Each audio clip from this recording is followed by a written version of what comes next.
The certainty was the problem. Not the doubt. I never doubted. That's the thing that haunts me most. I was so sure. My sister and I had been close our entire lives. The kind of close that makes people comment. We finished each other's sentences.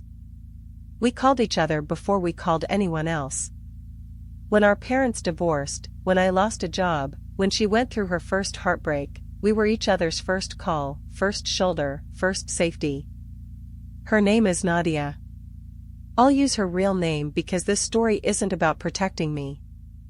It's about understanding what I did. She met someone when we were both in our early 30s. A man named Thomas who was 10 years older than her and worked in finance and had a kind of quiet, contained energy that I immediately distrusted. I couldn't point to a specific reason. He was polite to me. He was clearly devoted to her. He remembered her preferences and took her seriously as a person. But something about him made me feel watchful. I told myself I was being protective. That I knew Nadia better than anyone, and that my unease was data. I started small. Casual observations shared over the phone. He seems very controlling of the narrative whenever anyone asks him questions. Did you notice he interrupted you 3 times during dinner? She listened, she considered, she occasionally agreed with small points. And I felt vindicated. I felt like a good sister. Over the next year, I escalated. I researched Thomas. I want you to understand how far this went. I looked up his professional history, his social media going back years, former colleagues, people who had known him before Nadia. I found nothing alarming, not one substantive thing.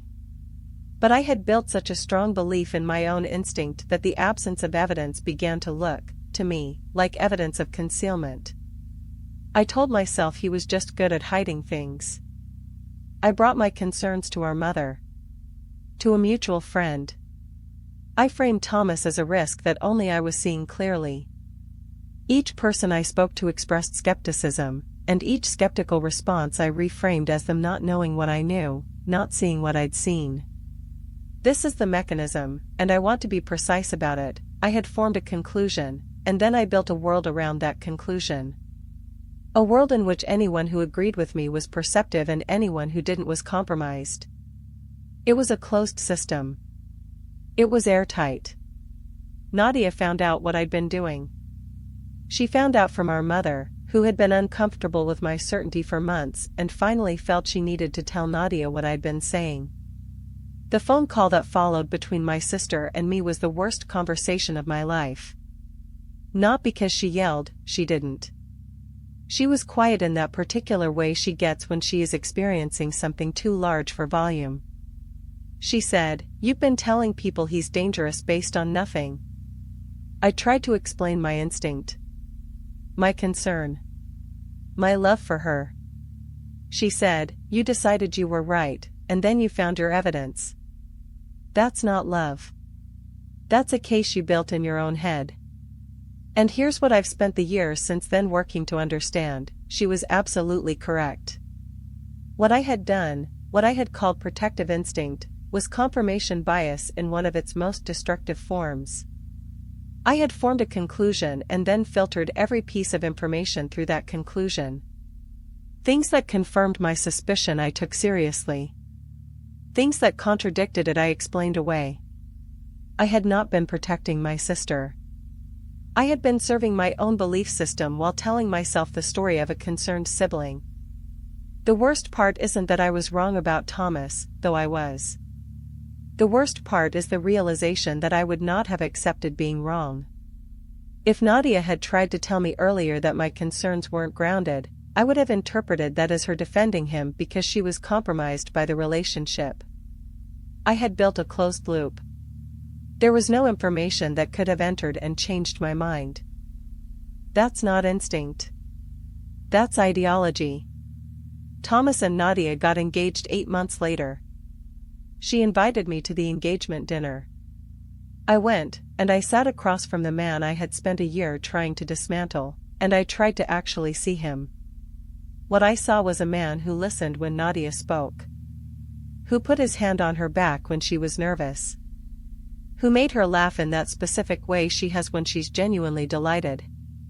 Who clearly, visibly, loved my sister in a way that was real and steady and good. I had tried to take that from her. Not because I was malicious. I want to be clear about that, though it's a less comfortable thing to be clear about. I was operating from love.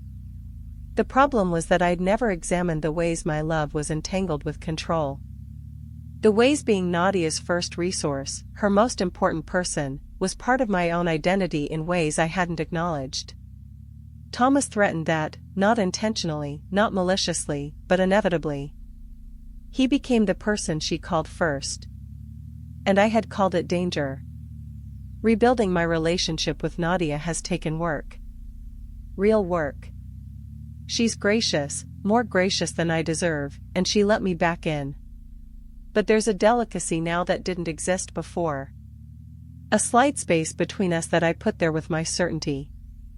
I think about that a lot, the things we do in the name of love that are actually about us. The way we dress our ego in the language of caring. The way certainty, especially moral certainty, the feeling that we're seeing something no one else sees, can become its own kind of blindness. I have tried to develop a different relationship with my own convictions since then. Not skepticism for its own sake, but a practice of asking myself, what evidence would change my mind? If the answer is nothing, if I can't construct a scenario in which I would be wrong, then I'm not thinking. I'm decided. And decided is a very dangerous place to operate from when someone you love is on the other side of your conclusion. The most dangerous version of love is the kind that's absolutely certain it knows best. I loved my sister. I was absolutely certain. And I nearly cost her the best thing in her life. Being right matters. But being humble enough to remain uncertain, to stay open, matters more than being right. I know that now. I just wish I hadn't needed to break something beautiful to learn it. I've thought a lot about the psychology of what I did, specifically, the mechanism that allowed me to maintain my certainty for so long in the face of contradicting evidence. Here's what I've come to understand: certainty feels like clarity. It feels like finally seeing something that others are missing. There's a kind of psychological relief in it, the relief of having resolved ambiguity, of knowing what you know and not having to hold complexity. When you're certain, you don't have to tolerate the discomfort of not knowing. You've arrived somewhere definitive. That relief is addictive. And once you've built a certainty, challenging it doesn't just feel intellectually difficult. It feels like loss. Like having something taken from you. I believe this is why I escalated instead of considering that I might be wrong. Each piece of contradicting evidence, each time someone questioned my read of Thomas, triggered not reflection but defense. Because to be wrong would have meant dismantling something I'd built. And the building had been serving a purpose I wasn't conscious of at the time. There's also something important about the role of narrative. I had constructed a story. A story in which I was the perceptive sister, the protector, the one who saw clearly. That story had a shape, and characters, and a role for me that I needed. The story required Thomas to be the villain. When reality didn't cooperate, I adjusted reality rather than the story. This is a deeply human thing to do. We are narrative creatures. We don't just experience events, we make meaning of them, arrange them into patterns, cast ourselves in roles. The problem is when the story becomes more important than what's actually true. What I try to practice now, imperfectly, and with regular backsliding, is a kind of narrative humility. The recognition that my interpretation of events is a story I've constructed, not a transparent window onto reality. And that the story I construct will always be somewhat shaped by what I need it to be. That doesn't mean my instincts are worthless. It means they should be held loosely enough to be examined. Nadia taught me that. Not by lecturing me. By loving me back and despite what I'd done, and trusting me to grow from it. I don't deserve that grace. But I'm trying to be worthy of it. That's the least I owe her. I also want to say something about the specific dynamic between Nadia and me that the Thomas situation revealed, because it's worth naming directly. For most of our lives, I had been Nadia's protector. The older sister who solved things, who saw things coming, who could be counted on to identify risks before they materialized. That identity was real, it had served her genuinely, over many years. But it had also become something I needed, and that need had started warping my perception without me realizing it. When Thomas arrived and became her primary person, as any serious partner eventually does, my role changed. I was no longer the first call. I was no longer the one she turned to first in the hard moments. And I hadn't done the internal work of understanding what that shift would cost me, or how I would respond to it. I responded by finding reasons he was dangerous. Because dangerous Thomas who threatened my sister required protector me. And protector me was the version of myself I most needed to be. I'm not saying I invented my concern out of nothing. I want to be fair to myself, there were real observations under the concern, even if the certainty I built around them was disproportionate. But I cannot pretend that the escalation of the concern into a campaign was purely in service of Nadia. Some significant part of it was in service of me. That's the uncomfortable truth that the Thomas situation eventually forced me to face. Sometimes what we call love is doing double duty. It's genuinely loving the person, and it's also serving something we need. And when those two things become entangled, the loving part gets twisted by the needing part in ways that are invisible to us. The antidote isn't to stop loving. It's to know yourself well enough to be honest about what the love is carrying. I'm still learning. With Nadia. With everyone I love. But I'm asking the question now that I didn't know to ask before: who am I being in this moment? And is it for them, or is it for me? That question has made me a better sister.